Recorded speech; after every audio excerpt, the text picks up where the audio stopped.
Hello বন্ধুরা, গ্রামের রান্না পিয়ালির সঙ্গে সকলকে স্বাগত জানাচ্ছি। আজকে চাল কুমড়োর দুর্দান্ত একটা রেসিপি তোমাদের সাথে শেয়ার করছি। ভিডিওটা স্কিপ করো না, প্রথম থেকে শেষ পর্যন্ত দেখার অনুরোধ রইল। তাহলে কীভাবে এই চাল কুমড়োটা আমি রান্না করলাম চলো দেখে নেওয়া যাক। আর চাল কুমড়ো গাছ একদম টাটকা, আগাগুলো কিন্তু দেখে খুব লোভ লাগছে। একদিন চাল কুমড়োর শাক তোমাদের সাথে শেয়ার করব। আর চাল কুমড়ো গাছে অনেকগুলো চাল কুমড়ো হয়ে আছে, তাই ভাবলাম আজকে চাল কুমড়ো রান্না করব। আর এর থেকে বেশি বড় হলে চাল কুমড়োটা কিন্তু খেতে ভালো লাগবে না। চলো আগে চাল কুমড়োটা আমি কেটে নেব। চাল কুমড়োটা দেখো অনেকটা কিন্তু বড় হয়েছে আর একদম কচি কচি চাল কুমড়ো খেতে কিন্তু দারুণ লাগে। আমরা চাল কুমড়োটা নিয়ে রান্নাঘরে চলে এসেছি। এখন আমি চাল কুমড়োটা কেটে নেব। আর চাল কুমড়োটা দেখো একদম কচি ছিল, কিন্তু চাল কুমড়োটা তোমরা দেখেই বুঝতে পারছো। দেখো আমি তোমাদের একদম সামনের থেকে দেখাচ্ছি। এবার চাল কুমড়ো খোসাটা ভালো করে পরিষ্কার করে নেব। এরকম গাছ থেকে টাটকা চাল কুমড়ো পেড়ে রান্না করলে দারুণ লাগে খেতে। যাদের বাড়িতে গাছ নেই, এখন বাজারে খুব সহজে চাল কুমড়ো পাওয়া যায়, কিন্তু বাজারে যেগুলি পাওয়া যায় অনেকে চাল কুমড়ো বলে, কিন্তু সেটা চাল কুমড়ো না, ওইটা হলো ডিমি কুমড়ো। চাল কুমড়োটা আমি এইভাবে পরিষ্কার করে নিয়েছি। চাল কুমড়োটা কাটার সাথে সাথে আমি জলের মধ্যে দিয়ে দিলাম।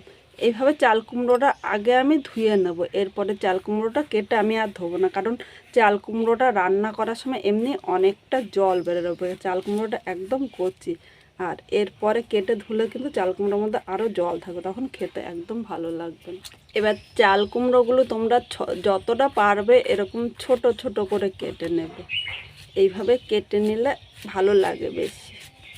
আমি যে ছোট ছোট করে কাটছি, তোমরা যে এইভাবে কাটতে হবে তা কিন্তু না, তোমরা তোমাদের ইচ্ছা মতো কিন্তু কেটে নিতে পারে। একটু বড় হলো সেরকম ব্যাপার নেই। দেখো আমি চাল কুমড়োর এইভাবে কুচি কুচি করে সব চাল কুমড়ো কেটে নেব। আর এখানে মনে হচ্ছে চাল কুমড়োটা অনেক বড়, আর কাটার পরে দেখবে আর রান্না করার পরে কিন্তু এর হাফ হয়ে যাবে। বন্ধুরা এখানে সব চাল কুমড়োগুলো আমি কেটে নিয়েছি। এবার এখানে কাতলা মাছের হাফ মাথা নিয়েছি। মাছটা অনেক বড়, তাই মাথাটা আমি এইভাবে ছোট ছোট করে টুকরো করে কেটে নিয়েছি। লবণ নিয়ে নিলাম, সাথে হলুদ দিয়ে দিলাম। লবণ ও হলুদটা এই মাছের সাথে ভালো করে আমি মাখিয়ে নেব। লবণ ও হলুদটা মাখা হয়ে গিয়েছে। এবার চলো রান্নায় যাই। এদিকে কড়াইতে তেল দিয়ে তেলটা ভালো করে গরম করে নিয়েছি। এবার যে মাছের মাথাটা রেখেছি, প্রথমে মাছের মাথা দুটো আমি দিয়ে দিলাম। মাছের মাথাগুলো আমি মিডিয়াম টু লো আগুনে হালকা লাল করে ভেজে নেব। আর মাছের মাথাটা কিন্তু ভালো করে ভাজতে হবে। ভালো করে মাছের মাথাটা না ভাজলে খেতে কিন্তু একদম ভালো লাগবে না। মাছের মাথাটা ভাজতে ভাজতে আমি একটা মশলা রেডি করে নেব। এখানে 3 কোয়া আদা নিয়েছি, এর সাথে আমি কাঁচা পাকা লঙ্কা নিলাম। তোমরা ঝাল যেরকম খাবে সেই হিসাবে লঙ্কাটা নিয়ে নেবে। এর সাথে 1 চামচ জিরে নিয়েছি। এবার 3টে মশলা একসাথে আমি বেটে নেবো। আর পাটায় যতটা মিহি হবে মিক্সচারে কিন্তু ততটা মিহি হবে না। এখানে কথা বলতে বলতে আমি মশলাটা কিন্তু বেটে নিয়েছি। এবার একটা পাত্রের মধ্যে আমি তুলে নিলাম। এদিকে মাছের মাথাটা কিন্তু লাল করে ভেজে নিয়েছি। এর থেকে বেশি ভাজবো না, এর থেকে বেশি ভাজলে পোড়া পোড়া লাগবে, খেতে ভালো লাগবে না। এবার আমি তুলে নিলাম। কড়াইতে অনেকটাই তেল আছে, তাই আলাদা করে আমি আর তেল দিলাম না। এখানে 2টো শুকনো লঙ্কা সম্বাদ দিলাম। এই লঙ্কাগুলো কিন্তু আমার বাড়ির গাছে, তোমরা তো ভাবতেই পারো যে লঙ্কাগুলো এত ছোটো কেন। এবার দিয়ে দিলাম এর সাথে একটা তেজপাতা মাঝখান থেকে ছিঁড়ে নিয়েছি। এর সাথে আমি 1/2 চামচ জিরে সম্বাদ দিলাম। 1 সেকেন্ড আমি ভেজে নেব। 1 সেকেন্ড ভেজে নিয়েছি। এবার যে মশলাটা আমি পাটায় বেটে নিয়েছিলাম সেই মশলাটা এর মধ্যে আমি নিয়ে নিলাম। এখন আমি তেলের সাথে নেড়ে চেড়ে মিশিয়ে ততক্ষণই কষাবো, কিন্তু যতক্ষণ না মশলার কাঁচা গন্ধটা চলে যায়। এখানে আমি জল ছাড়া মশলাটা 3 মিনিট কষিয়ে নিয়েছি। আর এই মশলা থেকে কিন্তু এখন আর কাঁচা গন্ধ বেরোচ্ছে না।